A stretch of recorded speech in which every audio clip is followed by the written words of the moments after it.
પડશે. તમને કદાચ મારી વાત નહીં ગમે, તમે જે કામ કહેશો એ બધું જ કરવા તૈયાર છું, પણ રોંગ સાઈડમાં પોલીસ પકડે તો મારી ઓફિસમાં કે મને ફોન નહીં કરતા, કારણ કે હું નહીં છોડાઈ શકું. મારું કોઈ માનશે નહીં, કારણ કે મેં એ લોકોને કહ્યું છે કે મારી ઓફિસથી બી ફોન આવે, કોઈ બી ચૂંટાયેલા પ્રતિનિધિનો ફોન આવે, કોઈ બી મોટા સાહેબનો ફોન આવે, કોઈને છોડતા નહીં એકવાર માટે. આપણે રોંગ સાઈડ પર જઈને આપણા પરિવાર માટે ઘાતક નથી બનવાનું. આપણે ટ્રાફિક નિયમોનું પાલન જો કરશો તો સુરક્ષિત ડ્રાઇવિંગના કારણે તમે બી સુરક્ષિત રહેશો અને તમારા સુરક્ષિત રહેવાથી તમારું પરિવાર બી સુરક્ષિત રહેશે. એટલે રોંગ સાઈડની અંદર હવે ચલાન નહીં ફાડશે, હવે ચલાન નહીં ફાડશે. રોંગ સાઈડની અંદર પોલીસ કેસો કરવાના ચાલુ કર્યા છે, એટલે સ્લેટ પકડવી બહુ ભારી પડશે. એટલે કોઈ બી રોંગ સાઈડ પર જતા નહીં, અને રોંગ સાઈડ પર જાઓ તો ફોટો જે સ્લેટ વાળો પડે ને એ ઇન્સ્ટાગ્રામ પર મૂકજો, એટલે ભવિષ્યની અંદર બીજા કોઈ તોડે નહીં નિયમો. એટલા માટે આપ સૌ પાસે નિવેદન છે કે આટલા વિષયો આપ લોકો જરૂરથી કરો. જેટલી ફરિયાદો છે જરૂર, અહીંયા 2 જણ બેઠા છે એ બધી લખાઈ લો, અને એ ફરિયાદોને હું અહીંયા જ બેઠો છું ભાઈ, અને એ ફરિયાદો જે કઈ છે એના માટે કાલે અહીંયા અધિકારીઓ આવીને બધી જ સોસાયટીઓની જેટલી અલગ અલગ સોસાયટી વાળા આવેલા છે એ બધા જ કે ટ્રાફિકની જે વ્યવસ્થા સુરતમાં જે પ્રકારે જનસંખ્યા વધતી જાય છે, અને જનસંખ્યાના કારણે આપણે જે નાના 4 રસ્તાઓ જે આવતા હોય એ 4 રસ્તાઓ પર જે પ્રકારે એક્સિડન્ટો થતા હતા, અને તમે સૌ લોકો એના સાક્ષી છો. તમે સૌ લોકોએ કોઈને ને કોઈને, ક્યાં કોઈ પરિચિત, ક્યાં કોઈક સગા વહાલા, એવા અનેક લોકોને ખોયા હશે. ટ્રાફિકની વ્યવસ્થા જેવી ચાલુ થઈ તો અનેક લોકોએ જે સમસ્યા, ક્યાંક સિગ્નલમાં ટાઈમિંગનો પ્રોબ્લેમ થયો, કોઈક જગ્યા પર બમ્પનો પ્રોબ્લેમ થયો, કોઈક જગ્યા પર સર્કલો મોટા હતા એના કારણે પ્રોબ્લેમ થયો. પણ આ બધી જ વ્યવસ્થાઓને આપણે દરરોજ દરેક સર્કલ પર આખા દિવસમાં કઈ જગ્યા પર શું સુધારો લાવવો જોઈએ, કઈ જગ્યા પર શું બદલવું જોઈએ, તે માટે માત્ર ચાલુ કરીને અધિકારીઓ કે અમે લોકો બેસી નથી ગયા.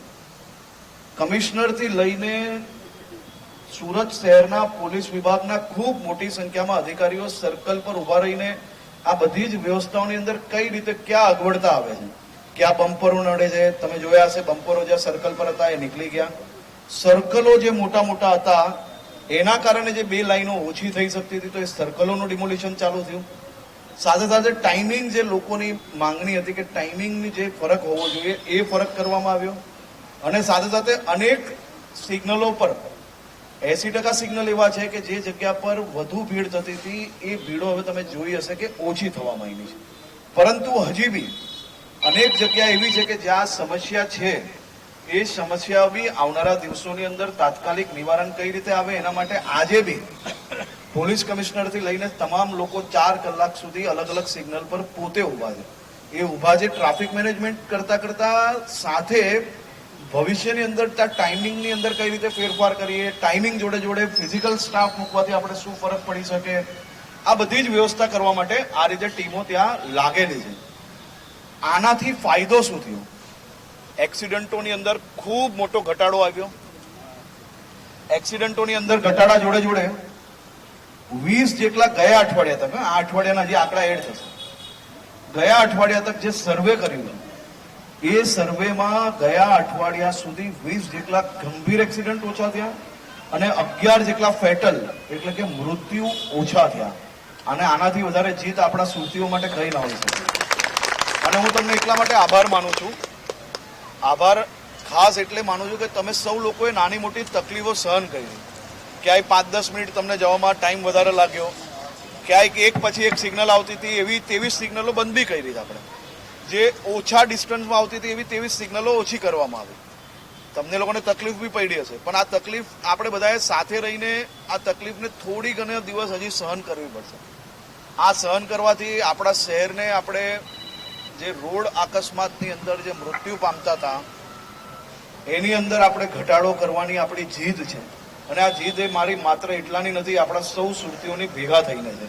અને મને વિશ્વાસ છે કે આમાં રિઝલ્ટ આવશે, અને રિઝલ્ટ એવું મજબૂત આવશે કે તમને સૌ લોકોને જે બહારથી આવતા હતા ને મહેમાનો, એ પહેલા એમ કહેતા કે સુરતમાં કોઈ આમ ચલાવે, કોઈ આમ ચલાવે, હવે રોંગ સાઈડ પર તમે નહીં જતા. હું એટલા માટે કહું છું કે તમને કદાચ ખરાબ લાગશે. એટલે કોર્પોરેટરને હું બધા અહીંયા જ બેઠા છે, તમે એક પછી એક બધા અહીંયા લખાઈ લો, જેથી તમારી વ્યવસ્થિત આપણે ફરિયાદો નોંધાઈ જાય અને નોંધાયા પછી એના ઉપર કામગીરી થાય. આ જેટલી ફરિયાદો તમે નોંધાવો છો એમાં જનરલ જેટલી વસ્તુ છે, પાણીનો પ્રોબ્લેમ હોય, આ છે તે છે, એ તો બધું તાત્કાલિક કરાવડાવી દઈશ. પણ આ રોડોના પ્રોબ્લેમ જો ટેકનિકલ હોય, તમારે જે કંઈ તમારા સોસાયટીની જે કંઈ રકમ ભરવાની હોય એ બાકી હોય, તો એ માટે તમારે લોકોએ બી કામગીરી કરવી પડશે. કારણ કે આપણે કામગીરી કરવાની હોય એ બધી બાકી હોય ને પછી અપેક્ષા એવું રાખીએ કે કંઈ બી પ્રોસિજર નથી કરવી ને કામ બધું પૂરું થવું જોઈએ, તો એ નહીં થઈ શકે. બાકીની જેટલી ફરિયાદ છે એના પર હું તાત્કાલિક કામગીરી કરાવું છું. આભાર. હા ભાઈ.